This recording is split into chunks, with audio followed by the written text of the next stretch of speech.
আসসালামু আলাইকুম। ওয়ালাইকুম আসসালাম। বাসা কোথায় আপনার? বাসা পাবনা। পাবনা। যেখানে কি করতে আসছেন? এখানে কাজে আসছিলাম, বাড়িঘর নাই, সরকারের টাকা একটু দিতে লেগে থাক।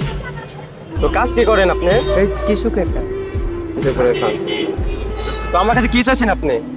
10-20 টাকা খাইতাম, কি করবেন টাকা দিয়ে? খাবো। খাবেন? কেন আজকে খান নাই সকালে?